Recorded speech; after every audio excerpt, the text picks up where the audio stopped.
Baik, jika di tempat Anda turun hujan, tiba-tiba hujannya menghadirkan banjir. Banjirnya masuk ke rumah Anda, membawa kotoran-kotoran. Baik, hujannya baik tidak? Baik. Alhamdulillah. Banjirnya baik tidak? Tidak. Hujannya baik? Baik. Hujan berasal dari mana?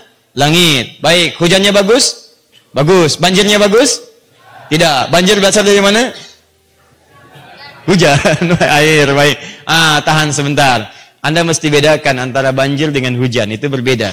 Karena hujan saat diturunkan, itu tidak pernah disebut dalam Quran kecuali dalam bentuk rahmat. Ghaithun. Sesuatu yang menghadirkan manfaat. Quran surah 31 ayat 34.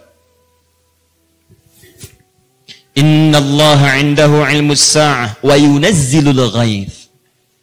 Hanya Allah yang maha tahu tentang waktu terjadinya kiamat dan bagaimana Allah menurunkan hujan. Ada yang mengartikan mengatur cuaca, ada yang mengartikan menurunkan hujan. Dan bahasanya bukan menggunakan yunzil. Kalau yunzil itu rata. Yunzil, rata semua. Jika Allah katakan wa yunzilul ghaith, maka ketika hujan di bumi turun, semua hujan. Dari Sabang sampai Merauke, dari Maroko sampai Merauke, dari Eropa sampai dengan ke Amerika, semua hujan. Dan kalau di sini deras, semua deras. Tapi kalau pakai yunazzil, itu tadarruj, munajjaman. Ada tahapan-tahapan dan kadarnya diatur sesuai dengan kebutuhannya. Kok bisa pakaian hujan, hujannya gerimis, galaksi hujan deras. Nyampe ke villa dikit gak hujan. Masya Allah. Saya pernah di Tripoli itu, satu tempat Pak, cuman selapang sejalan ke depan begini, yang satu hujan, satu enggak. Ada sebagian teman berkata, Masya Allah, hujan dia. Hujan, dia enggak hujan tuh sebelah situ. Ya, begitu selesai bilang, hujan ya, hujan ya, hujan ya, tiba-tiba hujannya datang ke tempat dia. Iya tuh. Yunazzil. Jadi ketika Allah turunkan hujan, kalimatnya menggunakan ghaith, ghaithun, ghain, ya, fa, ghaithun. Tidak disebut kata ghaith kecuali sesuatu yang menurunkan keberkahan. Sesuatu yang menurunkan manfaat. Kalau Anda ingin minta keberkahan, minta manfaat, maka tambah ista di depannya. Ghafara, ampunan. Minta ampun, istaghfara, istighatha. Ada yang berdoa, ada yang ibadah, ada yang mengerjakan dengan sedekah, macam-macam. Dengan sedekah berharap ada manfaat. Dengan berdoa minta manfaat dan sebagainya. Jadi kalau melakukan istighatha, maka caranya pun diatur. Seperti apa yang tidak bertentangan dengan rahmat.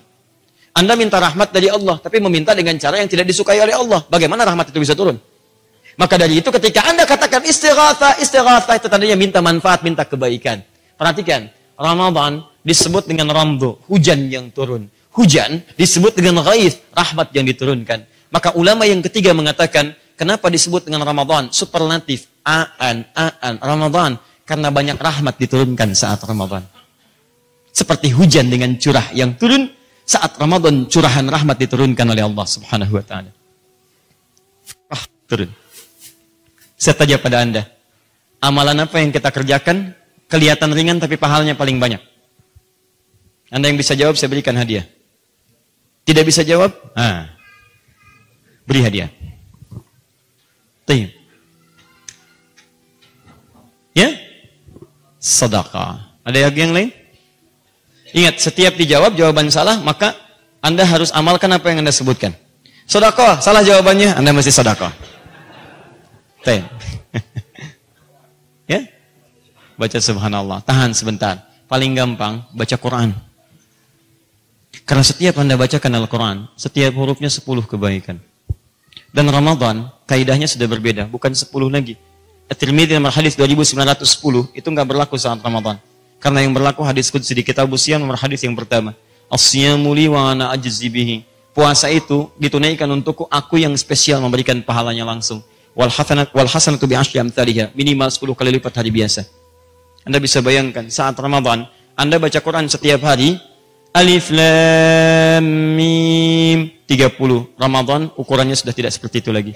Paling minimal 10 kali lipat. 30 kali 10, 300. Itu paling minimal. Banyak lagi, banyak lagi. Rahmat itu turun saat Ramadan.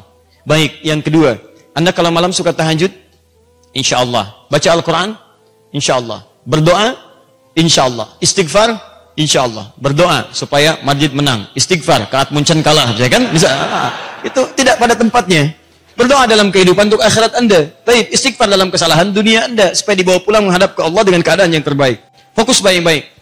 Ada saat Anda mengerjakan semua itu, Anda sholat, Anda baca Quran, Anda ibadah, Anda zikir, itu pahalanya senilai paling minimal 83 tahun dikerjakan berturut-turut. Saya tanya pada Anda di sini, siapa yang kuat baca Quran selama 83 tahun berturut-turut? Mas jaket merah, kuat? Oh, mau permisi, maaf saya kira kuat. Permisi, saya tidak kuat. Ya. Baik. 83 tahun.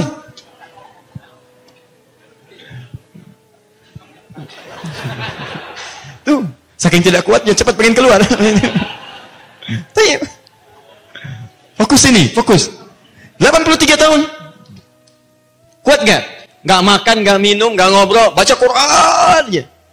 Baik, ada satu kemuliaan cuma di Ramadan, bukan yang lain. Dicurahkan, luar biasa, rahmat, pahala luar biasa. Begitu Anda baca Quran, paling minimal 83 tahun nilainya. Jadi begitu Anda baca, walaupun cuma 3 huruf, Alif Lam Mim, seakan-akan baca Alif Lam Mim 83 tahun tanpa henti. Itu paling minimal. Kapan waktunya? Cuma Ramadan. Bahkan disebutkan langsung keutamaannya. Waktunya cuma malam. Kalau malam biasa disebut dengan lail. Tapi kalau malam yang punya keistimewaan, tambahkan tak di ujungnya menjadi lailah. Lail, malam. Di malam ini ada keistimewaan, tambahkan tak di ujungnya. Sifat yang menunjukkan keistimewaan di malam itu. Lailah. Baik. Inna anzalnahu fi lailah. Bukan lail. Wa ma adraka ma Lailatul Qadri khairum min malam Al-Qadar. Itu kemuliaannya lebih dari, bukan sama dengan, lebih dari 1000 bulan. Kalau 1000 bulan saja ada yang menghitung 83 tahun, ini lebih dari. Jadi kalau Anda beramal di malam itu, pahala Anda lebih daripada 83 tahun. Anda baca Quran lebih daripada 83 tahun. Anda sholat lebih daripada 83 tahun. Anda sodakoh lebih daripada 83 tahun. Sodakoh, sodakoh, sodakoh. Allahu Akbar. Dan yang hebat, Anda istighfar. Maka istighfar itu berpeluang menggugurkan dosa-dosa Anda melewati kadar usia Anda. Itu yang luar biasa. Dan cuma Ramadan. Rahmat diturunkan, berkah diturunkan. Itu luar biasa. Kalau Anda ingin hitung-hitung dosa, silahkan. Ya Allah. Saya usia 34 tahun nih. Ampunan 83 tahun. Masya Allah. Kayaknya satu huruf cukup nih. Nun. 83 tahun. Lumayan. Kurang makanan deh. Paham? Saya tutup. Karena itulah Nabi menyampaikan cuma Ramadan, bulan yang penuh keberkahan dengan segala rahmat diturunkan. Hadisnya An-Nasai, nomor hadis 2106, disahihkan oleh Syekh Al-Albani dalam kitab Sahih At-Targhib, nomor hadis 999. Qala Rasulullah